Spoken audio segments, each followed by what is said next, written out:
Në këto moment aty ka një kakofoni në protestë dhe nëse nuk do ketë një organizim, besoj bie dakord, nuk ka për të pasur krye, sepse si do dalin sot atje pozicionin me njëri tjetrin ata. Nuk e di e në një moment. Do futemi në kryeministri. Ku do futemi në kryeministri? Tjetri tha s'kemi pse të protestojmë për këtë gjë, s'kemi pse të provokojmë. Është e vërtetë. Po ç'do futemi në kryeministri? Ku do futemi në kryeministri? Ajo bukuria e kësaj proteste kaq bukur me ata të rinj të reja, çfarë ishte? Nuk ishte Molotov, Andrea. Nuk ishte ato do me breshëri, ato zjarfik, ato fshek zjarret që ishin një tmerr kur mbaronte protesta e Partisë Demokratike, ti do të ikë me vap. Po megjithatë edhe në vende tjera edhe në Francë ka protesta jo partit politike, Andrea. Zoti Qafoku. Jo partit politike. Edhe në Greqi, edhe jo partit politike, partit politike shumë rrallë në Evropë. Nuk ka që partit politike. Ka grupime interesi etj, ne i dim sindikatat, por ndërsa kjo është sa e bukur është kjo protestë. Në qoftë se kjo protestë nuk do ketë një drejtim, një kokë, po themi, kam frikë sepse ka tentativa nga disa politikanë, disa aty dhe me statusin ish deputet, po ata janë politikanë, një ish deputet, çka ka qenë mandati 4 vjeçar një partie. Këtë ca parti të reja. Po megjithatë nga protestat e së shkuarës, zoti Qafoku, kanë dalë edhe liderë të cilët mbrapa bën edhe parti politike që kanë marrë jo pak vota, për shembull. Dhe kanë marrë një deputet. Zoti Adretik Lapaj ka protestuar për çmimet, për shembull në një moment caktuar dhe e kanalizoi të gjithë atë energjinë në forcë politike. Karana ajo. A mund të dali një lider i ri ose një parti e re nga kjo protestë? Nuk besoj sepse aty ka shumë rryma dhe e bukur e kësaj proteste kështu ishte që ishte spontaniteti. A mundet të shfrytëzohet kjo?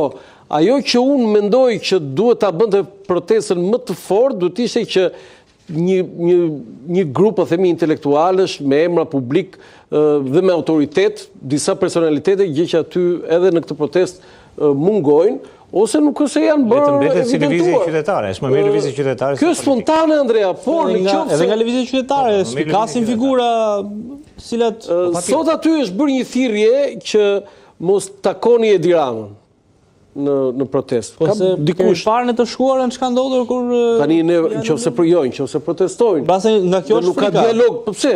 Ku është frika që dialogosh me kryeministrin? Do ulesh negociosh. Normal. Po pse është gabim kjo? Po nuk është gabim kjo. Nëse protesta ka disa pika, po aty diskutohet gjendja e ekuilibrit. Po pra, diskutohet se ndryshe shuhet pa rezultat. Po për çfarë? Iku pastaj do bëjmë 5 dalje kështu xhiro në bulevard dhe mbaroj pastaj. Këtu nuk ka nevojë të jetë një grup negociatorësh me ekspert, po të gjitha fushave. Nuk është çështja e ambientalizmi vetëm. Po sigurisht. Duhet të jenë ekspertë e fushës turizmit, të turizmit, të gjitha patjetër. Gjitha gjërat e tjera. Edhe sigurisë, të juristë duhet shkenca, sfida është ekuilibri, të gjendet një ekuilibër. Kemi një shembull të mirë, Andrea, që është greva e studentëve, pjesë e protestës studentëve. Studentët përfituan. Po të keni parasysh, u ndërprej një projekt i jashtëzakonshëm, prej 1 miliard eurosh dhe kaloi e gjithë ajo shumë, duhet ta kujtoni, kaloi pikërisht për të mërmetuar kondinë aty që studentit e përzgjidh disa probleme. Pra, kishte një rezultat që u bë.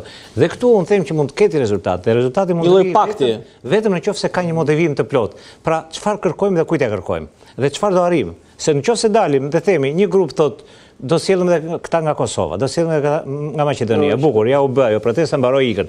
Një pjesë tjetër thotë ta sulmojmë derën e kryeministit. Sulmojmë kryeministrin aty, nëse pra bëhet një tender dhe bëhet një derë e re, se kështu ka ndodhur edhe me Bashkinë Qimoti.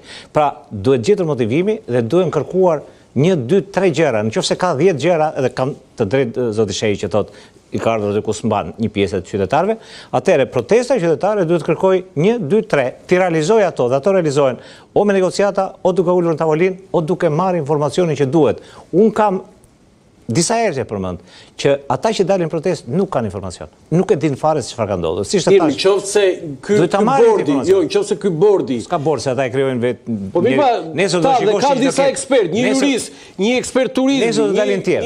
Një ambientalist. Unë mendoj që kjo e zgjidhe, sqaron situatën. Nesër do dalin të tjerë. Se kështu dalje spontane për ditë dhe ti nuk arrin të kesh kërkesë. Duhet jemi larg populizmit sepse kjo nuk duhet kthehemi si në kohën e revolucionit anglez që hajde të shkatrojmë fabrikat edhe lëvizja çartiste. Sepse jemi kundra zhvillimit.